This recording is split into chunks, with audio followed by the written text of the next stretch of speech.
आज की इस क्लास के अंतर्गत कक्षा 12वीं के लिए भूगोल का एक पेपर इस क्लास में कंप्लीट करेंगे जो त्रैमासिक परीक्षा में आपसे पूछे जाते हैं। ऐसे ही प्रश्नों को आज की इस क्लास में हम पढ़ेंगे, तो आपको वीडियो लास्ट तक देखना है ताकि हर एक प्रश्न को आप अच्छे से कंप्लीट कर सकें। पूरे महत्वपूर्ण प्रश्न हैं, समय आपका कम लूँगी और पूरे प्रश्नों को आपको अच्छे से समझाऊंगी। तो बिना किसी देरी के पहले प्रश्न को पढ़ लेते हैं। पहला प्रश्न है, सही विकल्प चुनिए। पहला सही विकल्प है, निम्नलिखित में से कौन सा एक भौगोलिक सूचना का स्रोत नहीं है? तो इसका आंसर आएगा चंद्रमा में चट्टानों पदार्थों के नमूने। अगला है, एशिया महाद्वीप में सबसे अधिक जनसंख्या वाला देश है। कौन सा देश है? चीन है। तीसरा है, निम्न में से कौन सी क्रिया प्राथमिक क्रिया नहीं है? तो इसका आंसर आएगा संचार। अगला है, निम्न में से कौन सी रोपण फसल नहीं है? तो इसका आंसर आएगा गेहूं। पांचवें, भारत में नागरिक बस्ती के लिए कम से कम कितनी जनसंख्या होनी चाहिए? 5000 जनसंख्या होनी चाहिए। ये 5 से विकल्प हैं, आपके स्क्रीनशॉट लें। इसके बाद हम हमारे रिक्त स्थानों को पढ़ेंगे। तो बढ़े अगले प्रश्न की ओर। तो ये आपका पहला रिक्त स्थान है, रेड जेल एक ब्रिटिश भूगोल थे। तो ये जर्मनी के भूगोल थे, रेड जेल। दूसरा है, लोगों की संख्या और भूमि के बीच अनुपात को रेडियस कहते हैं, जनसंख्या घनत्व कहते हैं। तीसरा है, 60 वर्ष से अधिक आयु वाले लोगों रेडियस को प्रदर्शित करते हैं, वृद्ध जनसंख्या को प्रदर्शित करते हैं ये। चौथा है, समतल क्षेत्रों में ग्रामीण बस्तियों का रेडियस प्रतिरूप दिखाई देता है, आयताकार प्रतिरूप दिखाई देता है। पांचवा है, जन्म दर तथा मृत्यु दर के अंतर को रेडियस की वृद्धि दर कहते हैं। तो इसका आंसर आएगा जनसंख्या। छठा है, समाज और पर्यावरण के बारे में। तो ये आपका जो छठा है, इसका आंसर आएगा ज्ञान। ज्ञान के आधार पर हम समाज और पर्यावरण के बारे में जान सकते हैं, उस तक हम पहुंच सकते हैं। अगला प्रश्न आपका जोड़ी है। पहली जोड़ी है, भारत में गरीबी। तो इसका आंसर आएगा अनियंत्रित बेरोजगारी। दूसरा है पटना। तो पटना क्या आएगी? प्राचीन नगर। तीसरी जोड़ी आएगी सामुदायिक प्राकृतिक संसाधन। तो इसका आएगा साझा संपत्ति साधन। चौथा है ट्रक कृषि। तो इसका आएगा सब्जियां पैदा करना। पांचवा जनसंख्या नियंत्रण। तो इसकी जोड़ी आएगी परिवार नियोजन।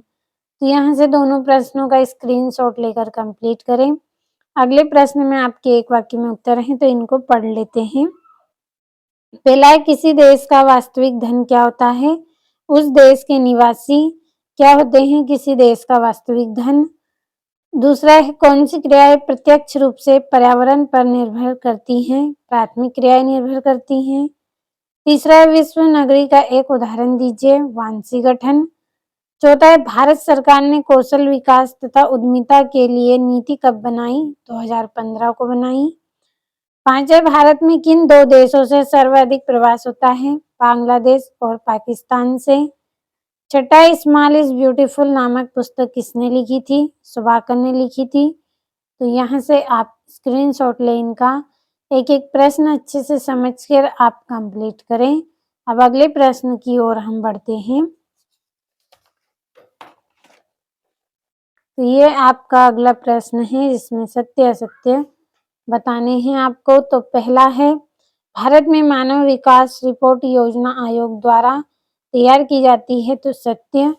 दूसरा है, वाणिज्य पशुधन पालन में पशुओं की संख्या चारागाह की वहन क्षमता के अनुसार रखी जाती है। तो ये भी सत्य।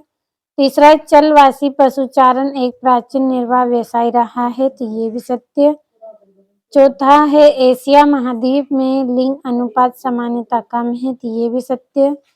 दूसरा है, मरुस्थलों की विषम जलवायु मानव बसाव के लिए सुविधाजनक होती है। तो यह सत्य।